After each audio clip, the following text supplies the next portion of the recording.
এবার বক্তব্য রাখবেন মাননীয় সদস্য শ্রী নৌশাদ সিদ্দিকী। সময় 25 মিনিট।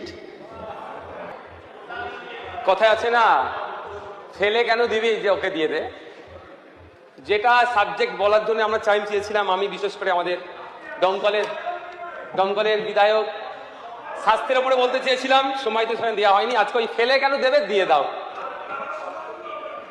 তারা তো মার্কেটেই নাই আজকে। গতকাল রাজ্যের মুখ্যমন্ত্রী 21শে জুলাই নিয়ে যত রকম ভণ্ডামি ছিল ফাঁস করে দিয়েছে, তারপরে কি করে 21শে জুলাই এরা পালন করছে অন্তত সেটা ভাবার বিষয়। ধন্যবাদ স্যার আমাকে উচ্চশিক্ষা বিভাগের ব্যয় বরাদ্দ প্রস্তাবের উপরে বলতে দেওয়ার জন্য। ডিমান্ড নম্বর 70 মাননীয় মন্ত্রী শ্রী জগন্নাথ চট্টোপাধ্যায় স্যারের নিয়ে আসা এই বাজেটের উপরে আমি কিছু আলোচনা করব। স্যার, এই অর্থবর্ষে 7,168 কোটি 61,18,000 টাকা বরাদ্দ করা হয়েছে, যেটা গত অর্থবর্ষের তুলনায় অবশ্যই বেশি। 2025-26 অর্থবর্ষে 6,593.58 কোটি টাকা বরাদ্দের কথা হয়েছিল। স্যার, প্রশ্ন থেকে যায়, বরাদ্দের অঙ্ক দিয়ে কিন্তু গুণগত মানের পরিবর্তন কোনোদিন হয় না। তাই প্রথমে অনুরোধ করব, যে টাকা বরাদ্দ করা হয়েছে বাজেটে রাখা হয়েছে ওর যেন সম্পূর্ণটাই খরচ করা হয়। অন্যথায় আমরা দেখেছি বিশেষ করে পশ্চিমবাংলা দুটো পিছিয়ে পড়া জাতি, এক আদিবাসী আর এক সংখ্যালঘু মুসলিম জাতি, এদের নামে বরাদ্দের পরিমাণ ডে বাই ডে বৃদ্ধি হতো, কিন্তু খরচের সময় এন্ড অফ দ্য ইয়ার আমরা দেখতাম প্রায় 30%, 40% খরচ হতো না। আমি এক্ষেত্রে উচ্চশিক্ষার মতো একটা গুরুত্বপূর্ণ বিষয়, যে শিক্ষা ব্যবস্থাকে বিগত 15 বছরের সরকার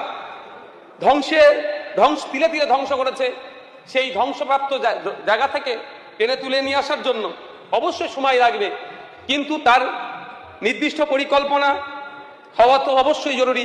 সাথে সাথে যে টাকা বরাদ্দ করা হচ্ছে সেটা যেন সঠিকভাবে সঠিক জায়গায় খরচ করা হয়। স্যার, আমাকে যে বিষয় আজকে বলতে দেওয়া হয়েছে শিক্ষা বিষয়, বিশেষ করে উচ্চশিক্ষা। বিগত 15 বছরের সরকার পশ্চিমবাংলায় যে প্রতিষ্ঠানগুলোকে ধ্বংস করেছিল তার মধ্যে অন্যতম একটা প্রতিষ্ঠান এই শিক্ষা ব্যবস্থাটাকে তারা ধ্বংস করেছিল, এবং তার প্রমাণ আজকে বিভিন্ন ইউনিভার্সিটি কলেজে আমরা দেখতে পাবো। গত কদিন আগে প্রথম সারির এক পত্রিকাতে পাবলিশ হয়েছিল কলকাতা ইউনিভার্সিটি পোস্ট গ্রাজুয়েট সাবজেক্টে অ্যাডমিশন টেস্টের যে নির্দিষ্ট টাইম দেওয়া হয়েছিল, যে এই টাইমের মধ্যে অ্যাডমিশন টেস্ট যারা দিতে চাই তারা ফর্ম ফিল আপ করবে, কিন্তু ওই নির্দিষ্ট টাইমের মধ্যে যে সংখ্যক সিট সংখ্যা ছিল তার প্রায় 30 থেকে 40% পূরণ হয়নি। ফলে বাধ্য হয়ে কলকাতা বিশ্ববিদ্যালয় কর্তৃপক্ষ আবার একটা ডেট এক্সটেন্ড করছে। কিন্তু একটা সময় ছিল কলকাতা বিশ্ববিদ্যালয় থেকে শুরু করে বিভিন্ন কলেজে বিশ্ববিদ্যালয়ে অ্যাডমিশন নেওয়ার জন্য তাড়াহুড়ো হতো, কে অ্যাডমিশন পাবে কি পাবে না, আমি ওখানে সায়েন্স নিয়ে পাবো, আর্টস বা কমার্স, যে কোনো সাবজেক্টই হোক না কেন, ওখানে আমি আমার মেরিট লিস্টে নাম আসবে কি আসবে না এটা নিয়ে কম্পিটিশন হতো। আর এখন ডেটকে এক্সটেন্ড করতে হচ্ছে, যে নতুন করে আমরা আবার ডেট দিচ্ছি, তোমরা কেউ যদি অ্যাডমিশন নিতে চাও আসো আমার কাছে অ্যাডমিশন নাও। মানে এই যে দুরবস্থা তৈরি করেছে 15 বছর ধরে, এর খেসারত আজকে আমাদের বাংলার যুব সমাজকেও দিতে হচ্ছে। কলেজ, বিগত দিনে কলেজের মতো প্রতিষ্ঠান, ইউনিভার্সিটির মতো প্রতিষ্ঠানে কোনো ধরনেরই নির্বাচন ছিল না। আমরা যারা এখানে আসছে, আমাদের আগে আমাদের বক্তা বলছিলেন, আমাদের গোপাল চট্টোপাধ্যায় বাবু বলছিলেন একটা তার অভিজ্ঞতার কথা। সেই সময়ও ভোটাভুটি হতো, কম্পিটিশন হতো ছাত্র সংসদ নির্বাচনের জন্য, কিন্তু এখন সেই ছাত্র সংসদ নির্বাচন তুলে দিয়ে বিগত 15 বছর ধরে একচেটিয়া শিক্ষা প্রতিষ্ঠানগুলোকে বকলমে পার্টি অফিস বানিয়ে রেখেছিল। সরকার পরিবর্তনের পরে বেশ কিছু শিক্ষা প্রতিষ্ঠানে আমরা দেখলাম, যেটা কলকাতার নামি দামি কলেজেও গিয়ে দেখলাম, সেখানে কিভাবে শিক্ষা প্রতিষ্ঠানের ছাদে রুমকে তারা তাদের বেডরুম বানিয়ে, এবং সে ধরনের সে সমস্ত প্রতিষ্ঠানগুলোর মধ্যে কি ধরনের অরাজকতা করতো, আমি নতুন করে হাউস আর সেই শব্দগুলো এখানে আনছি না। স্যার, বিগত 15 বছর আমরা দেখেছি পরিচালন কমিটির ক্ষেত্রে, আমি আমার ভাঙড় বিধানসভার কথা বলি, আমি বিধায়ক হিসাবেও সেই পরিচালন কমিটিতে আমি স্থান পাইনি বলে এটা আমার দুঃখের বিষয় নয়, কিন্তু এমন জায়গায় দেখা গিয়েছে যার সাথে দূর দূরান্ত থেকে কোনোভাবেই শিক্ষার কোনো সম্পর্ক নাই, সেই ধরনের ব্যক্তিদেরকে নিয়ে কলেজের মাথায়, ইউনিভার্সিটির মাথায় বসিয়ে দিচ্ছে। স্যার, আপনার শুনলে অবাক হবেন, আপনার মাধ্যমে আমি হাউজের জানাতে চাই, সে এখন অবশ্য জেলের মধ্যে আছে। আলিয়া বিশ্ববিদ্যালয়, সংখ্যালঘুদের স্বপ্নের প্রতিষ্ঠান, সেই বিশ্ববিদ্যালয়ের সর্বোচ্চ কমিটির মধ্যে একজন নটোরিয়াস ক্রিমিনালকে বিগত সরকার বসিয়ে দিয়েছে। তাই আমি আশা করব পরিচালন কমিটির ক্ষেত্রে নিয়ম নির্দেশিকা নির্দিষ্ট করা হোক যে কারা ইউনিভার্সিটি, কারা কলেজে পরিচালন কমিটির অন্তর্ভুক্ত হতে পারবে, তাদেরও শিক্ষাগত যোগ্যতা কি থাকা প্রয়োজন, সেটাও খুব সঠিকভাবে যাতে মূল্যায়ন হয়, সঠিকভাবে যাতে দেখভাল হয়, তারও ব্যবস্থা করা দরকার। স্যার, আমরা বিগত 15 বছরের কথা একটু এই জন্যই চর্চা করছি, কারণ আমিও শিক্ষিত, আমিও ডিগ্রি অর্জন করেছি। আমার সাথে যারা ডিগ্রি অর্জন করেছে তারাও প্রতিনিয়ত আমার সাথে যোগাযোগ রাখে, তাদের ক্ষোভের কথাটা আজকে আমি এখানে তুলে ধরছি। স্যার, শিক্ষিত বেকার যুবকদের চাকরির কোনো দিশা ছিল না, আর যদি অল্প কিছু চাকরি হয়েছিল তারা এত দুর্নীতি করতে সুপ্রিম কোর্ট পর্যন্ত পৌঁছে গিয়েছে। স্যার, এখন কলেজে গেস্ট লেকচারারদেরকে দিয়ে কলেজের কাজ মিটিয়ে নেওয়া হচ্ছে, বা অন্যান্য ক্ষেত্রে যে কর্মচারী আছে গ্রুপ ডি থেকে শুরু করে গ্রুপ এ, যেখানেই বলুন না কেন, কন্ট্রাকচুয়ালের মাধ্যমে চালাচ্ছে। ফলে সে সমস্ত জায়গাতে সেগুলোকে ফুল টাইম যাতে করা যায়, এবং গেস্ট লেকচারার যারা আছেন সমকাজের সমবেতনের কথা স্যার বললেন, আগে এক বক্তা বললেন, আমিও সহমত যে সুপ্রিম কোর্টের যে গাইডলাইন আছে সমকাজের সমবেতনের ব্যবস্থা তাদের করা দরকার। স্যার, সাথে সাথে স্যাক্ট নিয়ে যে সমস্যা, তাদের বিভিন্ন ক্ষেত্রে তাদের সমস্যার সম্মুখীন হতে হচ্ছে। যেমন তারা যখন গবেষণা করার জন্য প্রস্তুতি নিচ্ছে, সেক্ষেত্রে তারা ফুল টাইমারদের মতো সমান সুবিধা পাচ্ছে না, ফলে কোনো না কোনো অংশে তারা পিছিয়ে পড়ছে। শুধু তাই নয় স্যার, তা বিগত সরকারের আমলে স্বাস্থ্যসাথী কার্ডের পরিষেবা তারা পেলেও কিন্তু একজন সরকারি কর্মচারী হিসাবে যে হেলথ স্কিমের মধ্যে আসা দরকার, সেক্টর তারা পায় না। আমি অনুরোধ করব সেক্টরের মধ্যে যারা আছেন তাদের যে সমস্যাগুলো আছে, উচ্চশিক্ষায় গতি আনার জন্য তাদের যে ভূমিকা আছে, আরও তাদের উন্নততর তাদের কাছ থেকে পরিষেবা পাওয়ার আশায় তাদের যে সমস্যাগুলো আছে সমাধান করার। স্যার, আসলে এখানে বাজেটে একটা বড় অঙ্ক দেখাচ্ছে, অ্যাকচুয়াল উচ্চশিক্ষায় কিন্তু ব্যয় নয়। আমরা যতটা ইনভেস্ট করব উচ্চশিক্ষায় আমাদের স্টেটের জন্য, আমাদের রাজ্যের ফিউচারের জন্য অতটাই উত্তম। স্যার, বর্তমানে all India survey on higher এডুকেশনের তথ্য অনুযায়ী এবং স্টেটের বিভিন্ন দেওয়া তথ্য অনুযায়ী প্রায় 2200টি উচ্চশিক্ষা প্রতিষ্ঠান আমাদের রাজ্যে আছে। কিন্তু বিগত 15 বছরে দেখছিলাম যে প্রাইভেট ইউনিভার্সিটি, প্রাইভেট কলেজ বা বেসরকারীকরণের দিকে একটা ব্যাপক ঝোঁক নিয়েছিল। আমি অনুরোধ করব এই সমস্ত শিক্ষা প্রতিষ্ঠানের সোশ্যাল অডিট করা হোক, স্পেশাল অডিট করা হোক, কোন তথ্যের ভিত্তিতে, কোন কাগজের ভিত্তিতে এদেরকে এই আপনার এই সার্টিফিকেট প্রদান বা এই সুযোগগুলো দেওয়া হলো। কারণ স্যার, আমরা দেখেছি যে প্রাইভেট ইউনিভার্সিটিগুলো করতে গেলে যে ফিক্সড ডিপোজিট হিসাবে, এন্ডোমেন্ট ফান্ড হিসাবে 10 কোটি টাকা সেখানে রাখার কথা ছিল, এবং সিকিউরিটি ডিপোজিট হিসাবে 1 কোটি টাকা ফিক্সড করে তার পেপার রাজ্য সরকারের হাতে দেওয়ার কথা ছিল। এমন সব তথ্য আছে এই প্রাইভেট ইউনিভার্সিটিগুলো এই যে 10 কোটি টাকার এন্ডোমেন্ট ফান্ড, সেটাও ভেঙে বা সেটাও তুলে নিয়ে অন্য খাতে খরচ করছে, যেটা সম্পূর্ণরূপে হায়ার এডুকেশন ডিপার্টমেন্টের যে রমস কন্ডিশন আছে তার বহির্ভূত কাজ করছে। স্যার, বিভিন্ন জায়গাতে দেখলাম private BEd college, DElEd college, law college থেকে শুরু করে যেভাবে ব্যাঙের ছাতার মতো গজিয়ে উঠছে প্রাইভেট কলেজগুলো, ফলে সরকারি শিক্ষা প্রতিষ্ঠানগুলো কোনো না কোনো জায়গায় যেমন মার খাচ্ছে, উল্টে এই বেসরকারি শিক্ষা প্রতিষ্ঠানের চাকচিক্য আড়ালে যেভাবে হেভি অংশের একটা ফিজ নেওয়া হচ্ছে, সেক্ষেত্রে গ্রামীণ যারা আছে ছাত্রছাত্রীরা, শিক্ষার্থীরা এই ফিজ বেয়ার করার পক্ষে তারা অকৃতকার্য হচ্ছে, ফলে তারা হায়ার এডুকেশন থেকে কোনো না কোনো জায়গায় পিছিয়ে পড়ছে। এমনি স্যার, যে তথ্য যদি আমরা দেখি ভারতবর্ষের জাতীয় গড় শিক্ষার হারে 80.9%, সেখানে যদি আমরা একটু এগিয়ে আছি পশ্চিমবঙ্গে 82.6%। কিন্তু স্যার, একটা জিনিস যদি আমি লক্ষ্য করি, খুবই পরিতাপের বিষয়, 18 থেকে 23 বছর বয়সে উচ্চশিক্ষা গ্রহণের জাতীয় গড় 29.5%। সেখানে আমাদের ওয়েস্ট বেঙ্গলে 18 থেকে 23 বছরের ছাত্রছাত্রীদের উচ্চশিক্ষা গ্রহণের ক্ষেত্রে মাত্র 26.3% জাতীয় গড় থেকে কিন্তু আমরা অনেকটা পিছিয়ে আছি। স্যার, এর থেকে যদি আমরা পরিত্রাণ পেতে চাই, তার জন্য দরকার সুনির্দিষ্ট রূপরেখা, সুনির্দিষ্ট পরিকল্পনা, এবং পরিকল্পনার বাস্তবায়নের জন্য যে সমস্ত দরকার, যেমন ইকুইপমেন্ট থেকে শুরু করে, হিউম্যান রিসোর্স থেকে শুরু করে, এবং সাথে সাথে আমরা যারা জনপ্রতিনিধি আছি তাদেরও অ্যাক্টিভিটিটা অনেকটা এর উপর নির্ভর করছে। স্যার, এই বাজেট বইতে বেশ কয়েকটা পয়েন্ট আমি লক্ষ্য করছিলাম। যেমন এখানে সামাজিক শিক্ষার বিষয়ে যেখানে বলা হচ্ছে এই বিগত অর্থবর্ষে 10,90,96,96,000 টাকা বরাদ্দ করা হয়েছিল, যেটা স্বেচ্ছাসেবী সংগঠনগুলির মাধ্যমে খরচ করা হবে বা সরকার পোষিত সংস্থার মাধ্যমে। কিন্তু স্যার, আমি আপনার মাধ্যমে মাননীয় মন্ত্রী মহাশয়ের কাছে অনুরোধ করব, বিশেষ করে এই স্বেচ্ছাসেবী সংগঠনগুলির মাধ্যমে যে টাকা খরচ করা হয়েছে এটার অডিট করানো হোক। কারণ এ ধরনের অনেক তথ্য দেখা গিয়েছে পাইয়ে দেওয়ার নাম করে, শুধু দলের লোকটাকে পাইয়ে দিয়ে প্রকৃত অর্থে যে কাজ খরচ করা দরকার তার পরিবর্তে হরিলুট চলেছে, এটা তদন্ত করা হোক।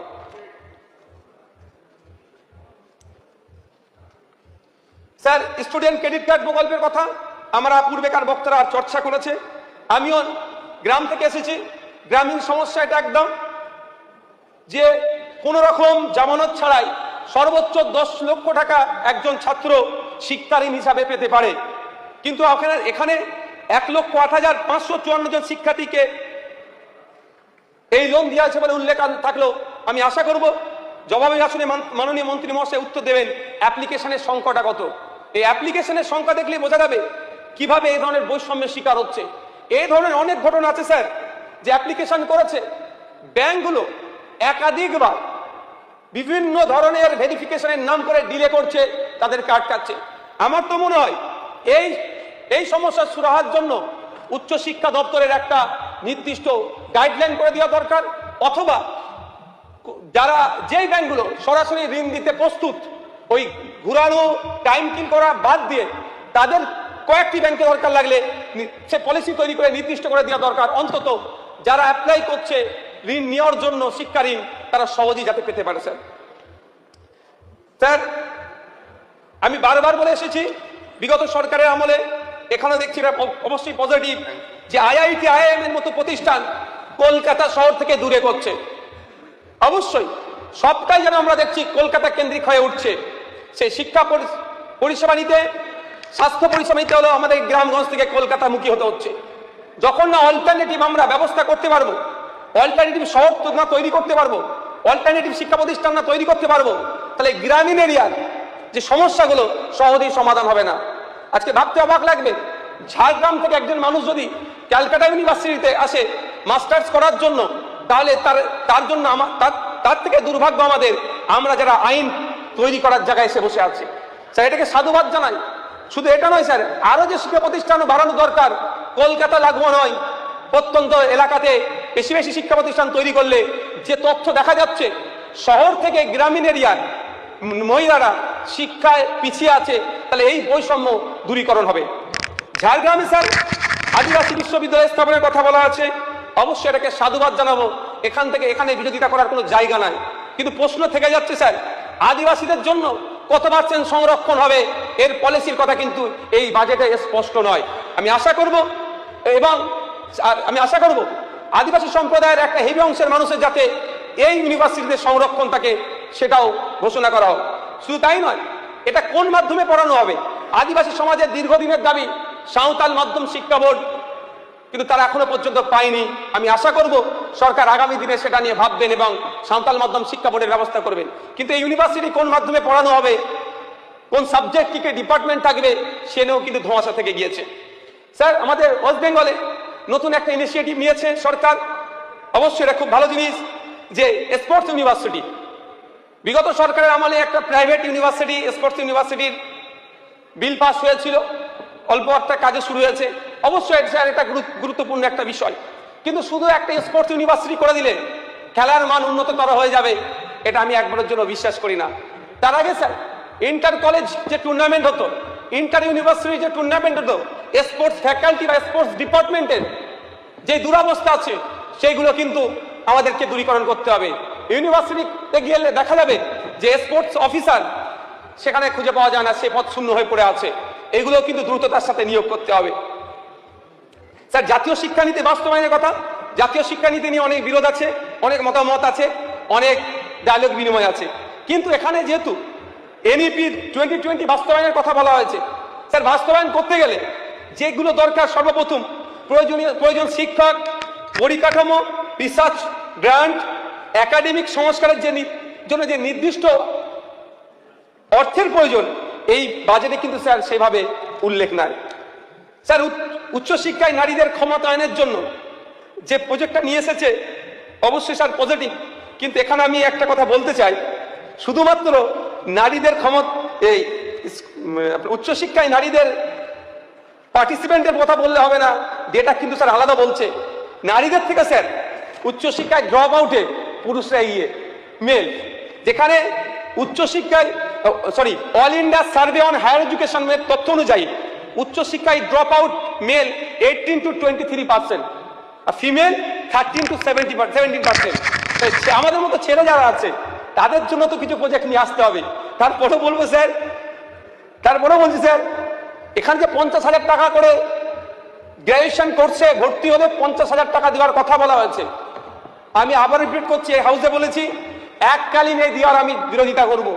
আমি মন্ত্রী মহাশয়কে বলবো এটা বিবেচনা করা দরকার, কারণ আমরা বিরোধী দল, বিরোধিতার জন্য বিরোধিতা করব ওটা নয়, রাজ্যের ভালোর জন্য অবশ্যই বিরোধিতা করব। তো এককালীন অ্যাডমিশন নিলেই পেয়ে যাবে যদি এই ধরনের হয়, তাহলে যে কেউ অ্যাডমিশন নিল, 50,000 টাকা তার ব্যাংকে ক্রেডিট করিয়ে নিল, তারপরে যদি উচ্চশিক্ষা থেকে সে দূরে সরে যায়, তাহলে এই যে লক্ষ্য নিয়ে এই ফান্ড বরাদ্দ করা হচ্ছে, প্রায় ফান্ডের পরিমাণ 1000 কোটি টাকা, তাহলে কিন্তু লক্ষ্য পূরণ হবে না। তাই সেমিস্টার ওয়াইজ 3টে পার্টে বা 4টে পার্টে কোর্স কমপ্লিট করার সাথে সাথে 50,000 টাকা ব্রেক আপ করে তাদের দেওয়া হয়, এটাও ভাবনা চিন্তার মধ্যে আমি মন্ত্রী মহাশয়কে একবার কথা বলবো।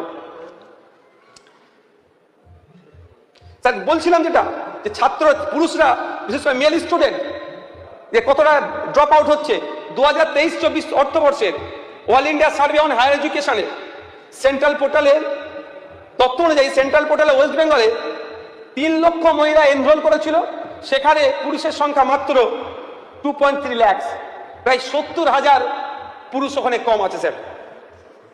স্যার বক্তব্য, আমি স্বামী বিবেকানন্দ মেরিট স্কলারশিপ প্রদানের কথা বলা হয়েছে। স্যার, আমি সাধুবাদ জানাবো। স্যার, আমি এতটুকু বলবো, এটাকে উৎসাহ প্রদান বললেও চলে, কিন্তু যারা আর্থিকভাবে স্বাবলম্বী, যাদের পরিবার আছে, তারা যারা ভালো রেজাল্ট করছে, অন্তত তাদেরকে উৎসাহ দেওয়ার জন্য নতুন কোনো কিছু প্রকল্প নিয়ে আসো। পরিশেষে স্যার এইটুকুই বলবো, আমি ভাঙড় বিধানসভা থেকে এসেছি। 1998 সালে একটি ভাঙড়ে কলেজ তৈরি হয়েছিল, সেখানে অনেক কোর্স, এখনো মডার্ন কোর্স এখনো সেখানে চালু করা হয়নি। আমি আশা করবো সেখানে চালু করা হোক। আর রাজ্যের মহিলাদের উচ্চশিক্ষায় শিক্ষিত করার জন্য 6টি কলেজের কথা বলা হয়েছে। আমি অনুরোধ করবো এটাই, যে ভাঙড়ে একটা মহিলা ডিগ্রি কলেজ স্থাপন করা হোক, যাতে করে শিক্ষার গুণগত মান বাড়বে। শেষ স্যার, যাদবপুর ইউনিভার্সিটিকে ইনস্টিটিউট অফ এমিনেন্সের আন্ডারে আনা হয়েছে। বিগত সরকারের আমলে শুধু কেন্দ্র রাজ্য দ্বন্দ্ব দেখিয়ে উচ্চশিক্ষা প্রতিষ্ঠানগুলোকে যেভাবে কুলসিত করে রেখেছিল, এটা ইনস্টিটিউট অফ এমিনেন্সের আন্ডারে নিয়েছে, এবং কেন্দ্রীয় বরাদ্দ যেভাবে নেওয়া হচ্ছে, এবং আমাদের রাজ্য থেকে যেভাবে 250 কোটি টাকা আরো বরাদ্দ করা আছে, এটাকে সাধুবাদ জানিয়ে আমি আশা করব পশ্চিমবাংলার মৃতপ্রায় উচ্চশিক্ষা ব্যবস্থাকে মন্ত্রীর নেতৃত্বে আগামী দিনে উচ্চতর স্তরে নিয়ে যাবে। পশ্চিমবাংলার যে ভীত গৌরব আবার ফিরে আসবে, পশ্চিমবাংলা দেশকে আবার পথ দেখাবে। ধন্যবাদ স্যার।